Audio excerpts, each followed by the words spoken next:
Ik wil niet vooruitlopen op wat de resultaten van die besprekingen zullen zijn. Doch van Indonesische zijde hopen wij dat deze besprekingen mufakat dari perjanjian New York menyebabkan orang-orang Belanda di Papua angkat kaki. Rumah-rumah milik mereka ditinggalkan begitu saja, menyusul kemudian kedatangan tentara Pakistan di bawah bendera Perserikatan Bangsa-Bangsa (UNTEA) ke Papua. Migrasi ini menandai peralihan kekuasaan di Papua dari Belanda kepada Indonesia. Dalam perjanjian disebutkan Indonesia akan menerima kedaulatan penuh atas Papua pada 1 Mei 1963 setelah UNTEA menyelesaikan tugasnya. Selama masa transisi, sebanyak mungkin orang-orang Papua ditempatkan pada kedudukan-kedudukan administratif dan teknis. Sedangkan pejabat Belanda atau Indonesia bila diperlukan bisa diperbantukan atas seizin Sekjen PBB. Namun sejak Oktober atau November 1962, pendatang Indonesia yang tergabung dalam kontingen Indonesia atau Kontindo mulai berdatangan ke Papua. Kontindo dipimpin oleh Kolonel Sudarto. Anggotanya berasal dari semua unsur-unsur angkatan.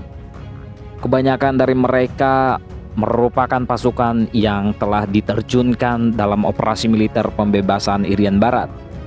Mereka tersebar di sejumlah kawasan seperti Maroke, Kaimana, Fak-Fak, dan Sorong. Secara organik, Kontindo berada di bawah dan merupakan bagian dari ABRI. Tetapi secara taktis, Kontindo berada di bawah komando United Nations Security Force atau UNSF. Sejak awal kedatangannya, Kontindo telah menggoreskan luka di hati orang Papua. Di berbagai wilayah Papua, Kontindo menjadi kalap. Disaksikan rakyat setempat mereka melakukan perbuatan yang memalukan dengan menggasak harta benda dari rumah-rumah peninggalan orang Belanda. Jos Marey menuturkan oknum-oknum dari kontingen Indonesia kerap terlibat dalam aksi pencurian dan perampokan yang terjadi di kota setiap hari. Sayangnya polisi kota sudah lumpuh dan militer Pakistan tidak bisa berbuat apa-apa. Keadaan itu membangkitkan kemarahan masyarakat setempat.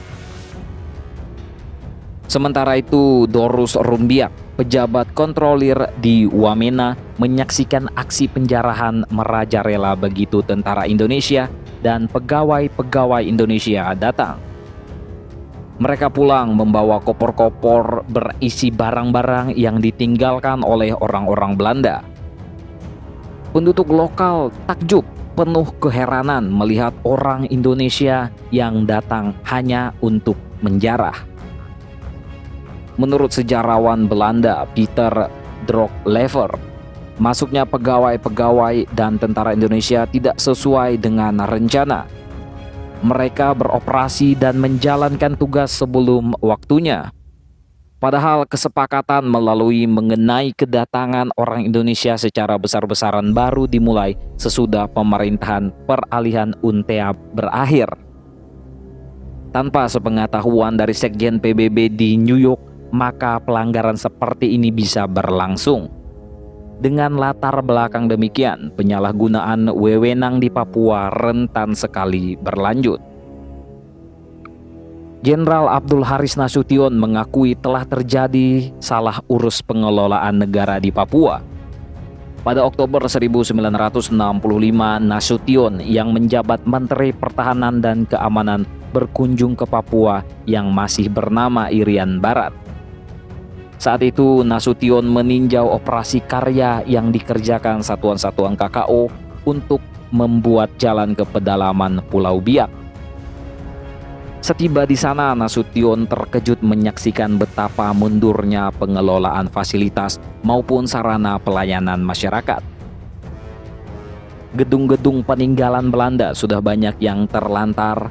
Yang paling menyolok adalah hotel yang satu kompleks dengan pelabuhan udara. Orang-orang Belanda dulu telah membuatnya cukup lengkap dan rapi karena merupakan stasiun ujung rute penerbangan KLM ke Amsterdam ke Biak. Namun dalam kunjungan Nasution, kamar-kamar sudah tidak terpelihara lagi.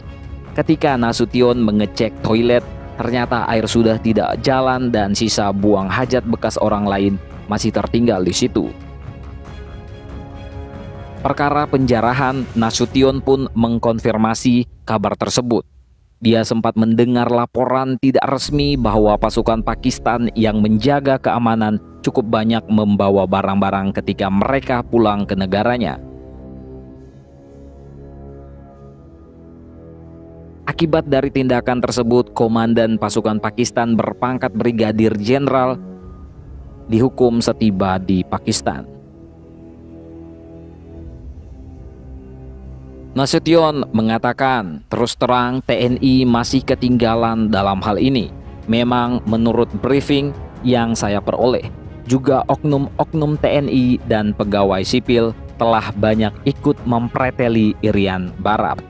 Aksi penjarahan itu makin liar hingga tahun-tahun menjelang pelaksanaan penentuan pendapat rakyat atau PPRA yang begitu krusial bagi pemerintahan Indonesia.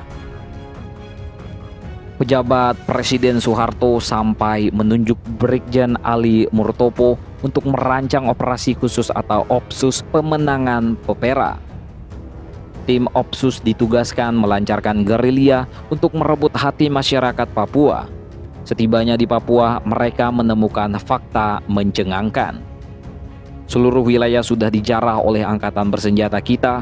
Situasi ini disebabkan kondisi ekonomi Indonesia semakin memburuk.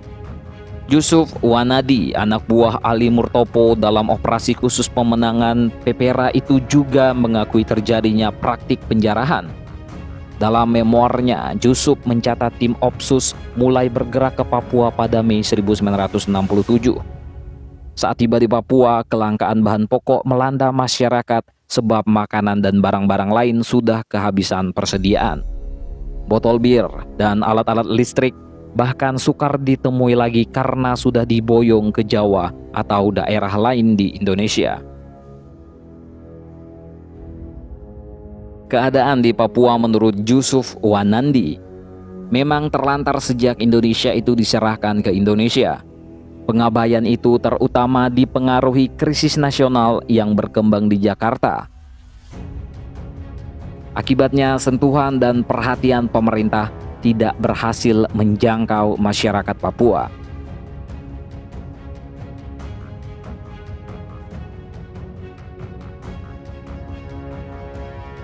Tentang ini, bagaimana menurut kalian? Coy.